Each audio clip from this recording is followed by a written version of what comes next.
Coucou mes délices, c'est avec une excellente joie que je vous retrouve aujourd'hui pour qu'on puisse partager ensemble l'histoire de notre cheveu, l'histoire du cheveu noir. Car pour mieux l'entretenir, pour mieux prendre soin de notre cheveu, il est quand même très indispensable au jour d'aujourd'hui de savoir le processus d'entretien de notre cheveu, celui de nos ancêtres jusqu'au jour d'aujourd'hui en 2021. Je t'invite simplement à prendre un petit thé, simplement, et t'asseoir pour mieux écouter ce petit bref moment de rappel d'histoire qui, je pense, sera bénéfique pour chacun d'entre nous, pour toi, pour moi, ainsi que pour toutes les femmes noires et les hommes y compris. Donc, restez connectés, on y va pour ces petits moments de bonheur.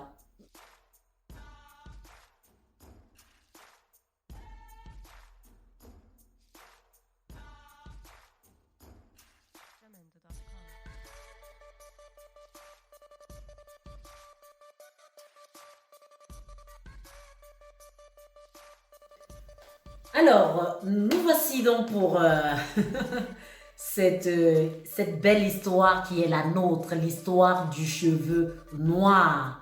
Du cheveu, il y a certains qui n'aiment pas qu'on dise le cheveu crépus, et je pense que c'est avec beaucoup de raisons, comme par exemple le cheveuctologue Sibetoun qui parle du cheveu crépus, comme il prend l'exemple de deux personnes qui se chiffonnent et puis finissent par se crêper le chignon. Se crêper, c'est vraiment pour lui un signe péjoratif par rapport à notre cheveu. Le cheveu noir est un cheveu beau, c'est un cheveu soyeux, c'est un cheveu magnifique, c'est un cheveu divin lorsqu'on sait l'entretenir.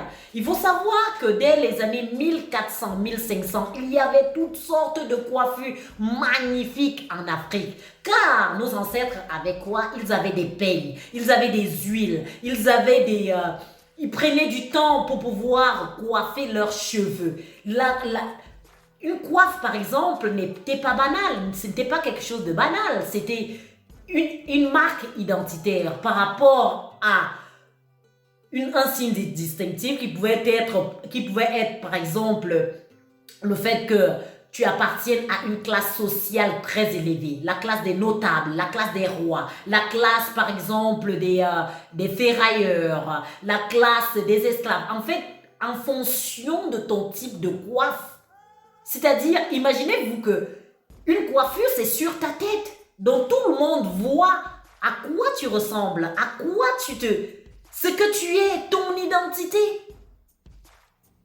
Et au jour d'aujourd'hui, on l'a perdu. On l'a perdu, c'est vraiment dommage.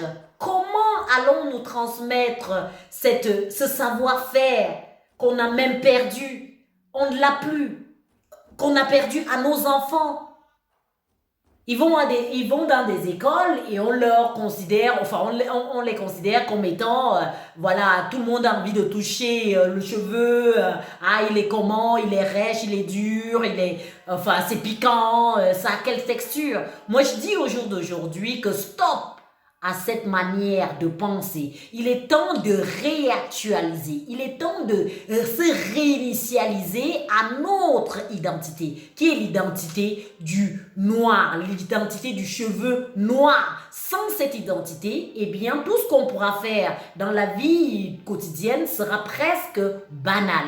Alors, je voudrais par ce canal, justement, nous permettre de savoir qui nous sommes réellement. Ce savoir-faire ancestrale, c'est encore possible au jour d'aujourd'hui. Il y a nos pères en Afrique, nos ancêtres qui peuvent encore le faire. D'accord? En Afrique, il y a eu ce qu'on appelle aussi la tradition orale, c'est-à-dire que il n'y avait pas énormément d'écrits. C'est vrai qu'il y a certaines archives qui décrivent en fait notre propre culture, mais la plupart ont été soit brûlées, soit mal entretenues. Mais il faut se dire au jour d'aujourd'hui que aller auprès de nos ancêtres, aller auprès de nos grands-parents est vraiment devenu une nécessité afin de savoir qui nous sommes.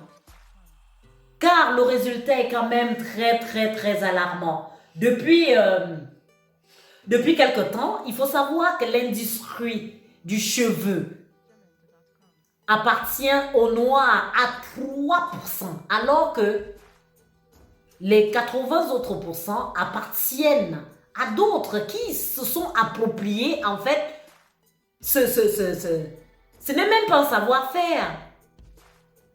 Ce n'est pas du tout un savoir-faire. Nous, on s'est abandonné à ce que pensent les autres de notre cheveu.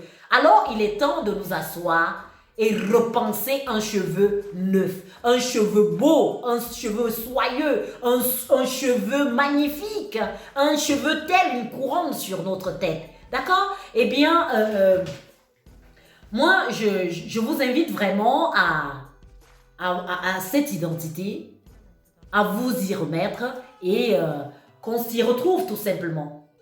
Alors, voilà, on continue en fait sur cette mode de l'afro gonflé qu'on va retrouver quelques années plus tard, c'est-à-dire en 1960, lorsque Myriam Makeba, la chanteuse connue dans le monde entier, aussi bien en Afrique que partout ailleurs, va la porter pour la première fois, je dis bien, dans un magazine Look.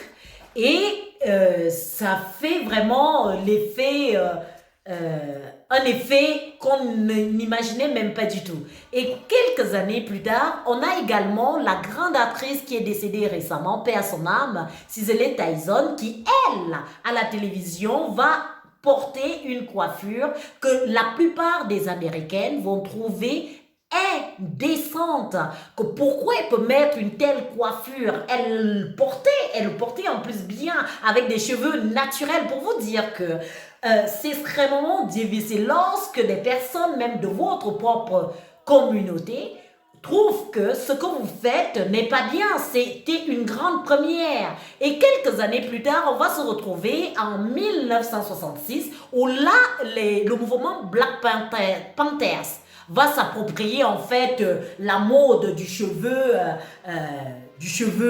crépus, de l'afro gonflé. Maintenant, ça passe d'un effet, je vais dire, d'une coiffure tout simplement à ce qu'on appelle des intérêts politiques. Vous voyez?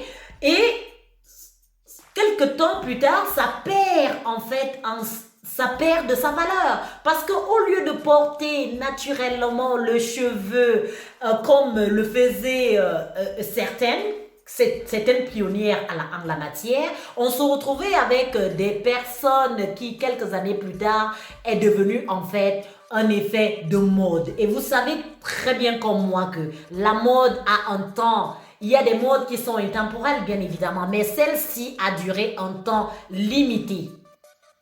Les Jackson 5, vous vous souvenez tous, avec leur afro, c'est devenu un effet de mode.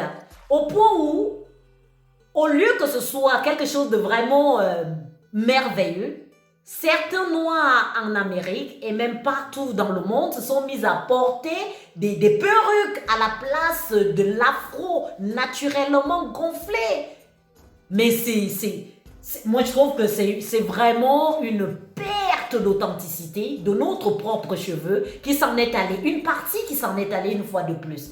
Alors s'en est apparu des défrisants de toutes sortes, il y a même eu des personnes même d'origine noire, afro, qui ont créé ce qu'on appelle des peignes pour pouvoir défriser, rendre le cheveu lisse. C'était beaucoup plus agréable. On retourne ainsi à l'époque de l'esclavage, entre guillemets, que j'appellerais l'esclavage moderne, l'esclavage de la pensée. Pourquoi est-ce que notre cheveu, c'est-à-dire le cheveu afro, ne peut-il pas garder une certaine authenticité pendant des années?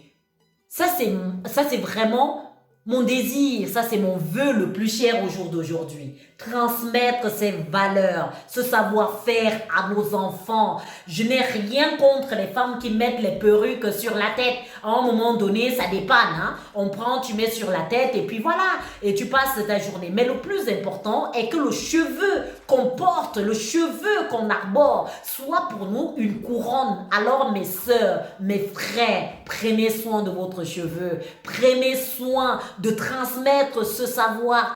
Il s'en est apparu également le mouvement Black is Beautiful. Évidemment, Black is Beautiful. Mais le beautiful du black en question, le noir est beau, je vais dire que il n'est beau pour moi que si ça résonne au-dedans de lui, cette authenticité de qui nous sommes réellement au travers de notre identité, au travers du retour aux sources, au travers du respect des valeurs ancestrales, au travers de la réappropriation de notre identité, ton identité, la mienne, ainsi que celle de toutes les personnes afro dispersées partout dans le monde. On va revenir un petit peu encore sur un petit point très important.